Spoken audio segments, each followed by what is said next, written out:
Olá, meus queridos, como vocês estão? Espero que estejam bem, se cuidando nessa quarentena. Aqui quem fala é o Juliano Taliati. Pessoal, hoje é sábado, hoje é dia de vídeo sobre futebol no meu canal aqui no YouTube.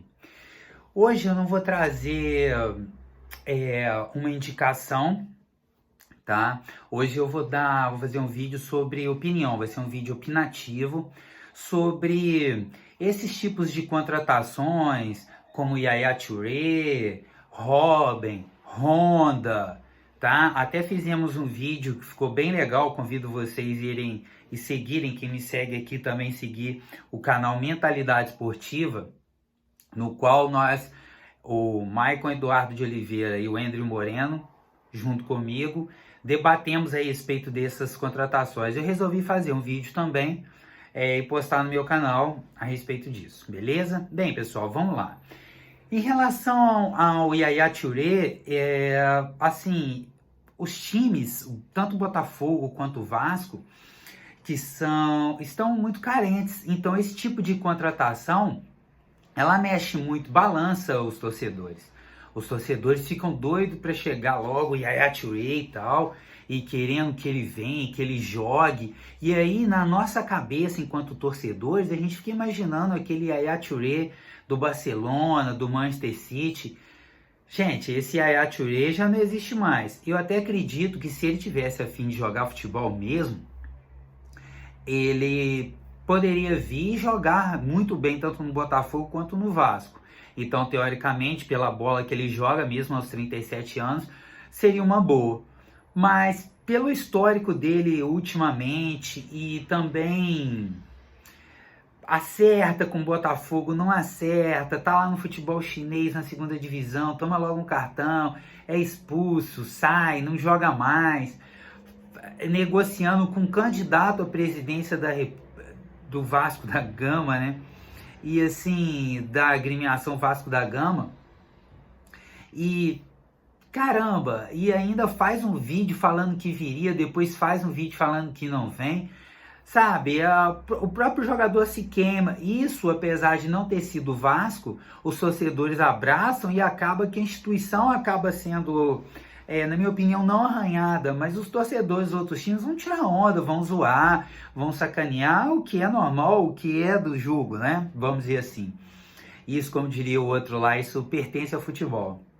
Sabe? Eu acho que nós temos que, enquanto torcedores, começar a enxergar e olhar isso com outros olhos e analisar bem quem vem e quem não vem. Por exemplo, o Honda. O Honda, eu tenho certeza absoluta que ele vai fazer de tudo para entrar em forma e assim ser útil ao Botafogo. Inclusive já está até sendo, já aumenta o espaço na mídia, veio mídia internacional, o espaço asiático, pela cultura japonesa ele vai se esforçar, ele vai querer, ele vai se apresentar, ele vai querer, ele não vai, seria uma desonra para ele vir aqui, entre aspas, usar o Botafogo. Ele não vai fazer isso. Eu tenho certeza que ele vai fazer de tudo para que dê certo. Agora, será que vai dar certo? Ele já estava um tempo sem jogar. Eu torço para que dê certo. Seria ótimo para o Botafogo, muito bom para ele também. Isso assim, que o futebol voltar quando ele voltar, não é? Vamos lá. O Robben.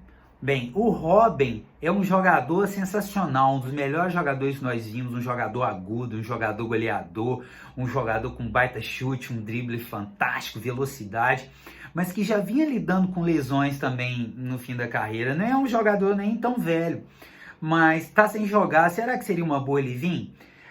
Enquanto torcedor, talvez eu até quisesse ver o Robben no meu time, mas que Robben eu veria, entendeu? Então a gente tem que, sabe, às vezes é melhor um garoto da base, ou você ter uma forma de poder estar peneirando melhor contratações mais jovens aqui no cenário, por exemplo, sul-americano, como equipes como a Udinese faz, o Porto faz, como as equipes argentinas fazem muito mais do que as brasileiras, pegando talentos jovens colombianos, principalmente colombianos, né?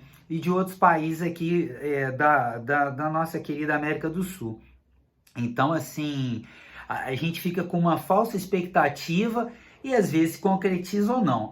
A gente até comentou no outro vídeo lá, do Mentalidade que eu falei para vocês, qual eu indico novamente, não só o vídeo, mas o canal, do Seedorf. A gente falou do Seedorf, falamos do Martin Silva, eu ainda falei do Max Lopes. Então vamos por partes. O Seedorf era certo, era a contratação certa.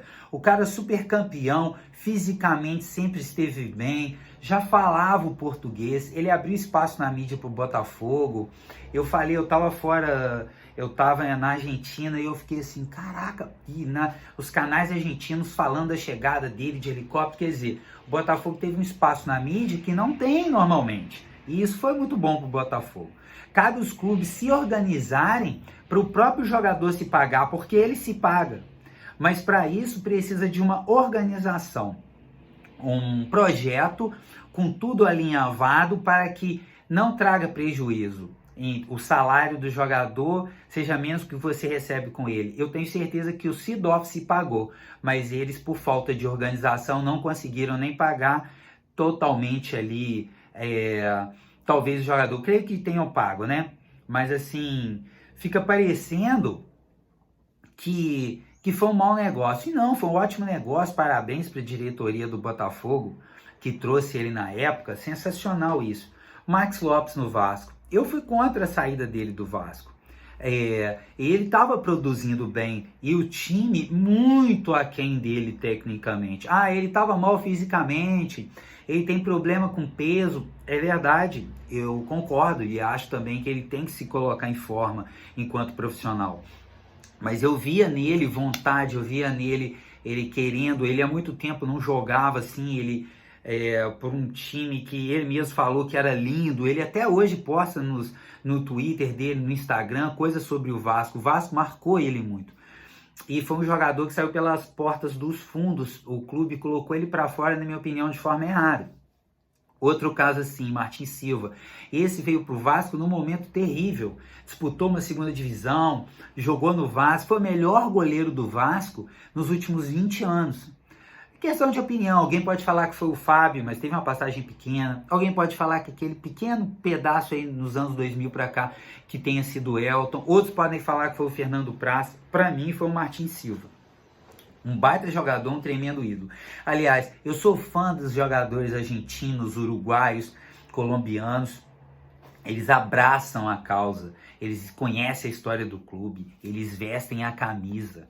Eles vêm para jogar. A gente vê isso muito na Argentina, por exemplo, como, por exemplo, os irmãos Milito, que voltaram, né? Um voltou para o Independente, o outro voltou para o Racing, foi campeão no Racing, o Diego. O Gabriel Milito no Independente fez bonito também. O Heinz, que teve uma baita história na Europa, principalmente no United, voltou para o News Old Boys para jogar ainda um tempo e jogou em alto nível. O Carlitos Tevez agora no Boca, já está há um tempo, tudo bem. O Carlitos Tevez talvez não seja o melhor exemplo de profissionalismo de jogador argentino lá fora, um jogador que mudou mais de clube e saiu de alguns clubes de uma maneira estranha, mas voltou para o Boca, que sempre teve a paixão por ele. Então nós temos que, sabe, enquanto professor, enquanto eu estou fazendo tantos vídeos de professores, né, enquanto torcedores, nós temos que saber melhor avaliar isso e pesar. Será que vai? Será que não vai? Estudar o histórico do jogador e aí sim a gente poder fazer uma análise, beleza? Sem ser precipitado. Pessoal, espero que tenham gostado. Ufa, eu fui emendando e falando aqui. Foi um vídeo de opinião, então curtem, compartilhem, sigam o canal, me ajudem, ajuda a divulgar nos seus grupos de WhatsApp, é assim que a gente vai crescer, porque eu faço esses vídeos para vocês, tá? Tô com 323 inscritos e é uma honra para mim, é uma grande responsabilidade trazer vídeo para vocês. Eu faço porque eu amo o que eu amo, o que eu faço, que é o esporte, que é trabalho de formiguinha, levar o esporte para a maioria das pessoas. Beijo e abraço, fiquem com Deus. Valeu!